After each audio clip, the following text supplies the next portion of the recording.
You see the front end animation, Couch Conversations, right here, brought to you by Dr. Pepper. And Spencer Hall joins us here on the show. And at some point, I'm going to ask the brother about his beer products. But that is neither here nor there, because we are feeling festive. Thanksgiving right around the corner. And we want to get what Spencer believes each of these teams are thankful for. We will begin with the Florida Gators, who got a big-time victory over Vandy today, 38-17.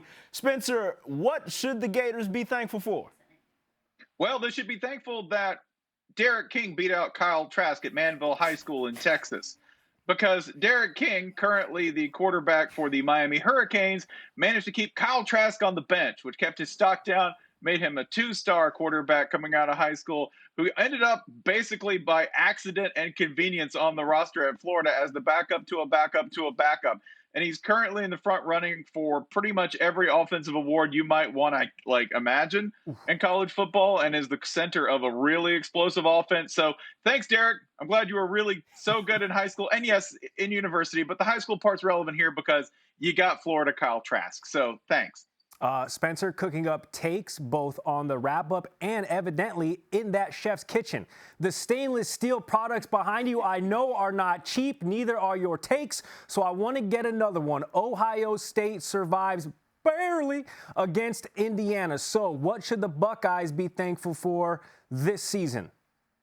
This is like a well-done take because it's not particularly original, but we'd like to thank Kirby Smart and the Georgia Bulldogs for Justin Fields, because they chose Jake Fromm over Justin Fields. And Justin Fields went to greener pastures, or one might say fields. Because, I don't know. Yeah, there it is. I did it. Been in quarantine for like 8 months, y'all, okay? We're going to get these corny jokes out. They're going to happen. But they chose Fields, and that worked out beautifully in the long run, I think, for him. And maybe for Georgia, because Georgia's JT Daniels is playing tonight and has looked really good so far. Himself, another transfer from USC after injury, and Keaton Slovis getting the starting gig there. So I don't know, man. Transfers, everybody's thankful for them. They always seem to work out for everyone. No, yeah, and as a Dog fan, even though that take is well done, it still hurts to this day to see it. I just want to put that out there, put you on notice for the sake of the conversation. You mentioned Keaton Slovis out of USC. You also mentioned JT Daniels, of course. So kind of along the Trojan train, what should USC be thankful for? I think USC should be thankful for the last 5 minutes of the fourth quarter. That's why, because USC just shows up whenever they want to show up, which is about 5 minutes before the end of the game. And I really can't think of a more like SoCal way to win football games consistently than this. Just kind of coast and be chill. And then in the last 5 or 6 minutes, put together one, maybe two drives that matter and end up winning the game by a single score. That seems to be the MO so far, and I critique it, but it's working. Hey, but Spencer, how does overtime work into that equation then? Because if they mess around and tie things up in the last 5 minutes, where do they go from there? Oh, that's not chill. They're not going to do that. Overtime is deeply unchill, so they're not going to do that. OT, they're just going to be like, nah, take it, bro. We're not working that. Super not chill. There's like better things to do in LA, Trevor. You should know that. I should. All right, Spencer, what about this one? Notre Dame off this week. They're cruising, beating everybody.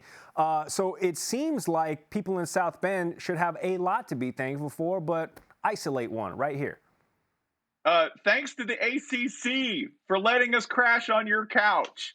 Whatever peculiar arrangement you want to call it that Notre Dame has with the ACC, this year it let them have a full schedule so that when it comes time to make the argument for the playoff, which with 4 slots, we still have to make arguments for the playoffs and not get instantly granted slots, Notre Dame's going to have a really, really strong conference schedule to cite, all right? And the most games because the ACC started before everyone. Have they had the most trouble with COVID-19 cancellations and postponements? Yeah, because they started sooner.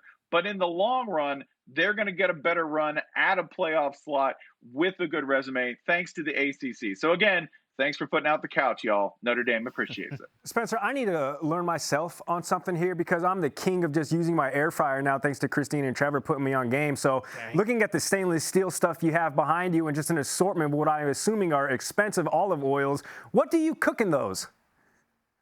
Well, let's see. Omelets, you get like that. There's like your average everyday omelet.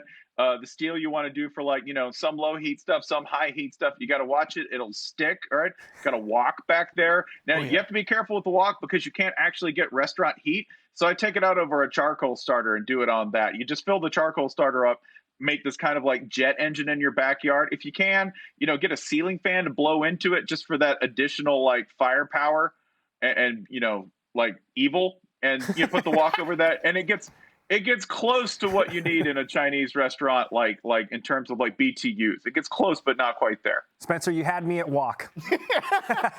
And on that note, Gary wading into troubled waters. We're not finna do that. We will bring Spencer back for the other holiday when Christmas rolls around. Get him and Santa Claus on to talk beer game. We appreciate you joining us on the wrap up, Spencer.